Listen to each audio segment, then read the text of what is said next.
and MLL students has several benefits. Language development, which is scaffolding, provides a supportive environment for students to practice their language skills. It allows them to basically slowly but surely build on the vocabulary and the grammar that ideally you want them to grasp in the English language. Also, cognitive development. So scaffolding also helps the students to understand complex concepts by breaking them down into manageable parts.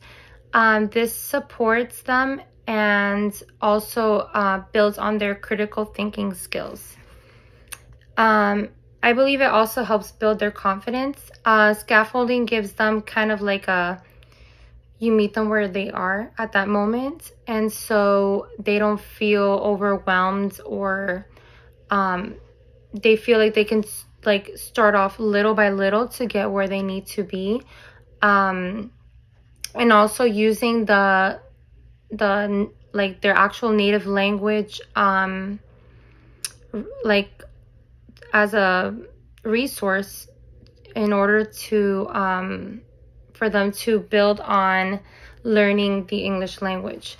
So cultural relevance, I believe it actually validates the students' cultural backgrounds, and it makes them feel kind of included. It doesn't make them feel excluded they probably do feel when they first get to this country. I know even though I was raised here in Miami, it was really hard for me to relate to my friends in the beginning because I didn't speak English like they did.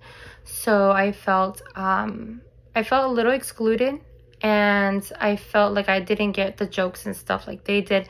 So it was really hard for me to feel that connection, right, and that validation from them. I wasn't just an outsider, or I wasn't included in their little group.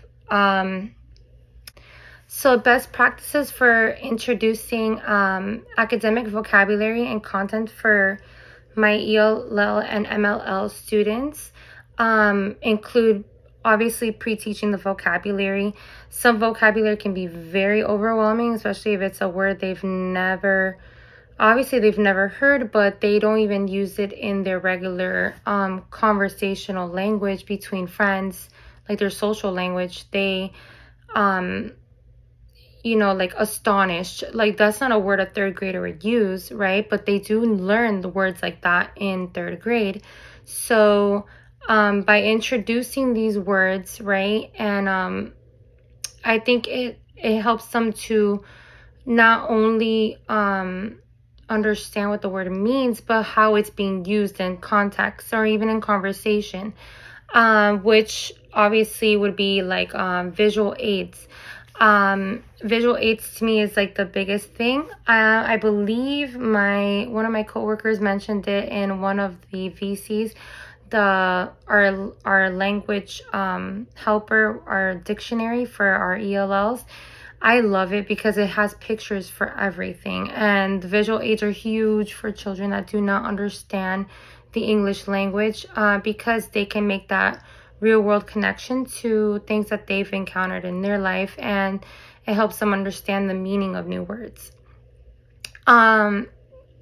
Contextual learning also, teaching these words in context, just like I said before. This helps the students to utilize these words in real life situations. And just like I used, for example, the word astonished earlier, I was astonished when I saw that I got the award for the top third grade student in reading. And when they hear it being used that way, they're like, oh, I've been astonished before. Now I know how to use the word astonished.